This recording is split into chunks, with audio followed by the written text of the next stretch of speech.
Here's Frank Turek to make some goofy arguments for free will.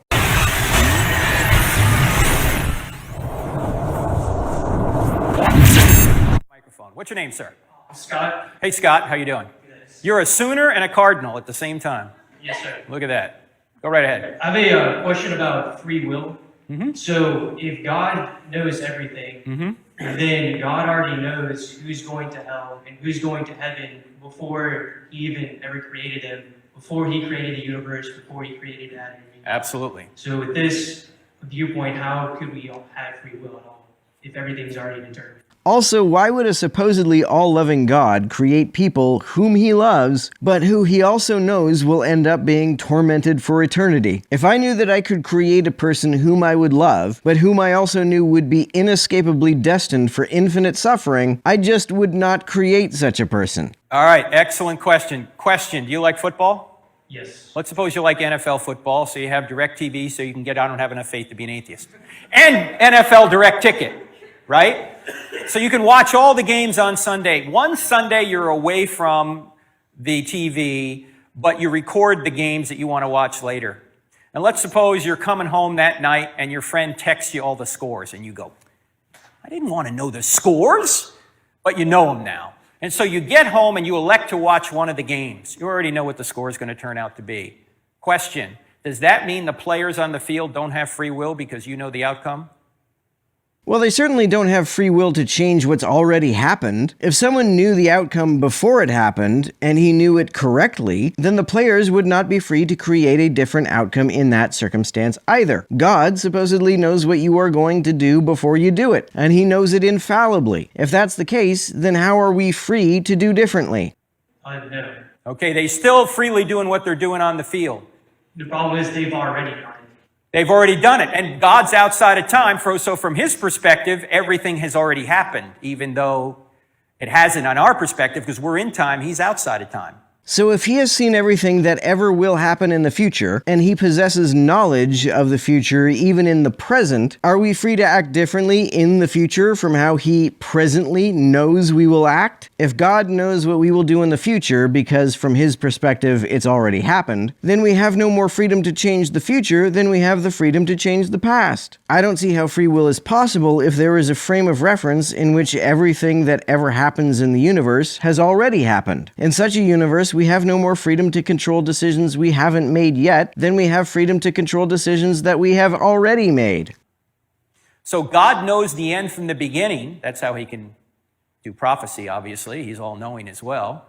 So can we do differently from what He knows? If not, then how can you say we are free to do differently from what He knows? And just because it's already happened in His mind doesn't mean that He's causing us to do it directly. That's not the issue. The reason why I think divine foreknowledge contradicts the idea of free will is not because I think God causes us to do what we do. The reason it's a problem for free will is because we are not free to do differently from what He knows we will do. We still have free will. When God created you, if you're a believer, He knew you would be a believer. When God created Richard Dawkins, He knew Richard Dawkins would be an atheist. But you freely chose to be a believer, and Richard Dawkins freely chose to be an atheist. That would only be the case if defying God's foreknowledge was an option. It wasn't, therefore they didn't freely choose what they chose. They were never free to do differently. If God infallibly knew that Dawkins would choose to be an atheist, then Dawkins never had the freedom to defy that knowledge. And so God is just.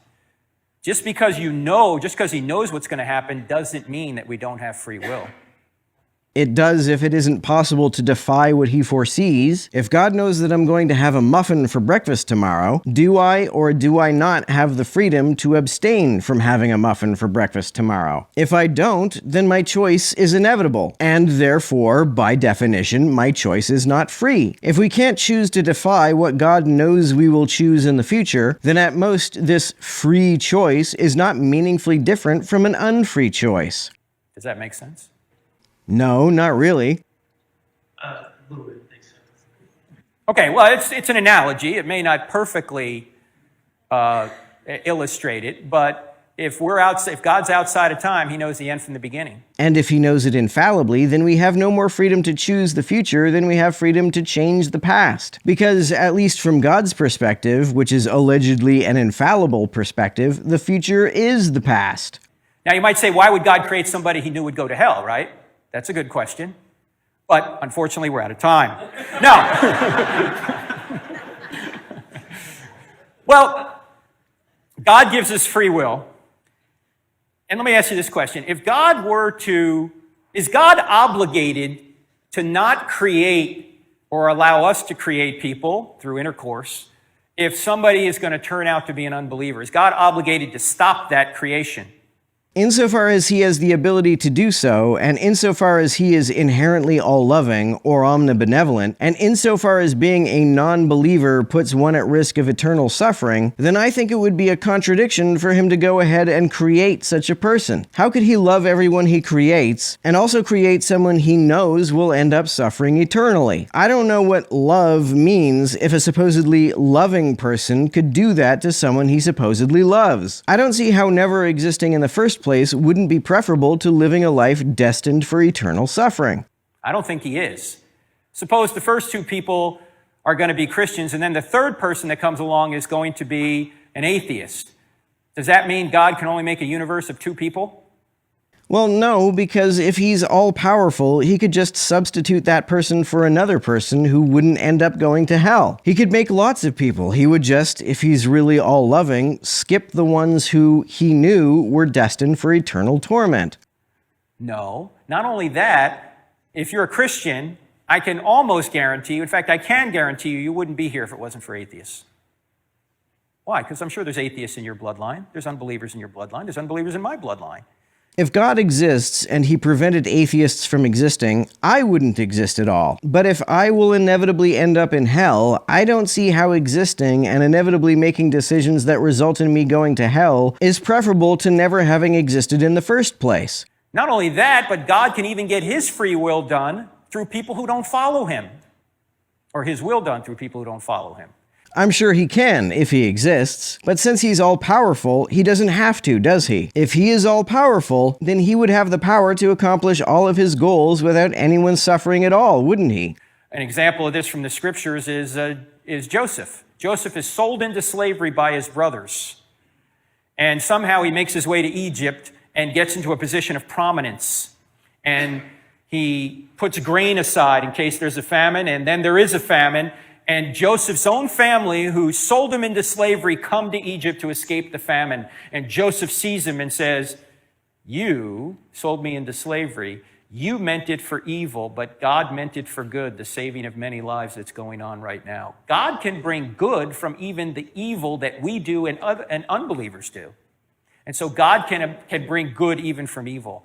If God is all-powerful, then he has the power to achieve the same thing without the evil, thus making the evil pointless, unnecessary, and therefore unjustified. So God allows people to be created because they freely choose to either believe him or not to believe him, even though he knows what they're going to do.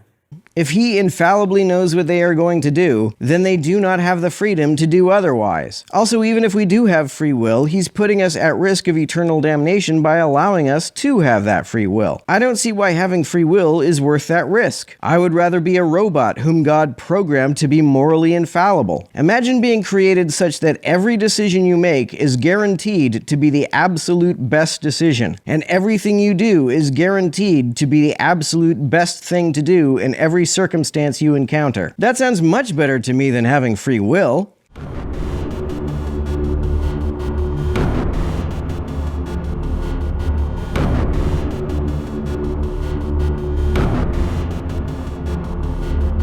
To everyone who helps me out on Patreon, you're a big help. Thanks so much.